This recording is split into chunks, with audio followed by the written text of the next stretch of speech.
kita harus merebut kepolisian dari tangan mafia-mafia yang suka setor doa atau dorongan amplop.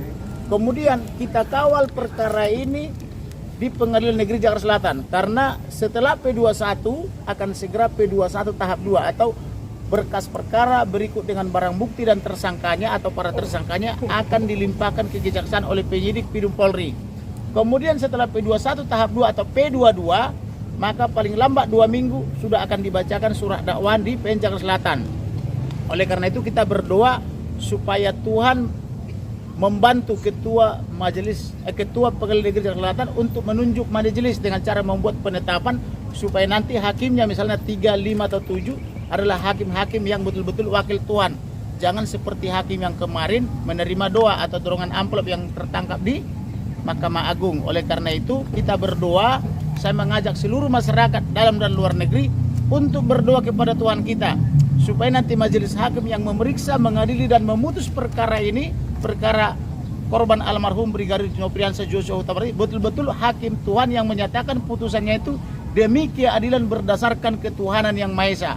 Kemudian kemungkinan nanti para terdakwa atau tersangka terdakwa maupun penasihat hukumnya akan mengajukan keberatan atau eksepsi dalam bahasa perdata. Kemudian setelah itu maka jaksa akan menanggapi keberatan itu, kemudian akan ada putusan sela atau putusan antara. Setelah itu masuklah ke pemeriksaan saksi-saksi. Tentu saya sebagai pelapor akan lebih dulu dimintai keterangan, kemudian ayah dan ibunda daripada almarhum apakah betul memberi kuasa kepada saya dalam menangani perkara ini. Setelah itu masuklah kepada Pera, kepada tantenya almarhum, kepada saksi-saksi lain. Saya siapkan 11 orang.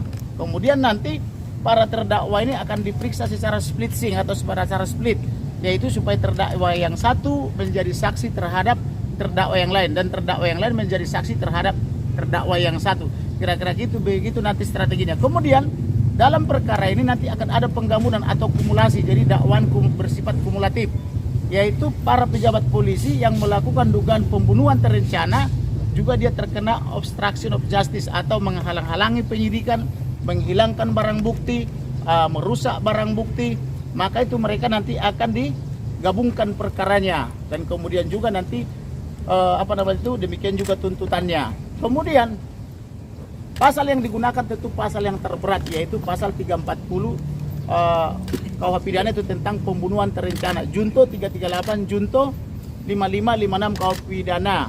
Kemudian kenapa pasal 340? Karena itu pasal terberat, yaitu sesuai dengan fakta-fakta hukum bahwa memang mereka telah melakukan pembunuhan terencana. Pembunuhan terencana ini buktinya apa? Bahwa begitu mereka nyampe dari Magelang, nyampenya di rumah pribadi Saguling. Tetapi tidak dibunuh di situ karena mereka tidak mau beban itu ditanggung oleh rumah Saguling. Lalu diajak dulu oleh Bu Putri almarhum ke Duren 3, rumah dinas. Lalu di Duren 3 itulah yang bersangkutan terduga atau tersangka Perdi Sambo telah menyarungkan tangannya, sudah memakai sarung supaya tangannya itu tidak ada jejak mesiu. Kemudian diduga juga sudah pasang peredam supaya tembakan-tembakan itu tidak terdengar oleh tetangga. Kemudian sudah dirancang juga bahwa pasca ditembak atau pasca disiksa dan atau ditembak almarhum ini, dia mengambil senjata almarhum untuk menembak sebanyak 7 kali tembok-tembok yang ada di sana supaya terkesan terjadi tembak menembak, yang katanya tembak menembak tapi meleset. Tapi saya tidak percaya dari awal karena saya punya analisa yang tajam dan banyak teman saya intelijen baik di tentara maupun di kepolisian maupun di BIN. Maka semua saya preteli skenario mereka itu. Bahkan siapa yang merancang skenario itu yaitu staf ahli Kapolri, saya kasih tahu. Tentang siapa ketua komisi di DPR yang melobi istana juga saya beritahu. Tentang mereka merusak barang bukti atau melucuti barang bukti, yaitu menggunakan seorang AKP dari Subdit 4 Pidum Polri juga saya kasih tahu. Karena dia tidak mengerti melucuti, lalu dia memanggil temannya saksi Apung yang melucuti atas suruhan penyidik juga saya kasih tahu. Maka kemarin itu berbicaralah perwira Baris Krim Polri. Kami sebenarnya menyidik perkara ini sangat mudah, Bang. Bagaimana sangat mudah? Semua pidato abang atau ocehan abang atau keterangan abang yang ada di semua media itu aja kami kumpulkan sudah terang, dan ketika kami verifikasi benar semua katanya. Walaupun ada orang yang melaporkan saya menyebar hoax ke Baris Krim Polri, tetapi penyidik senior yang sudah menjelang pensiun dari Pidum Polri, dia memuji saya dan mengatakan semua yang saya katakan di media, yang dicatat dan dipublikasi oleh rekan-rekan media, semuanya benar katanya, dibenarkan. Jadi mereka mengungkap perkara ini dari situ.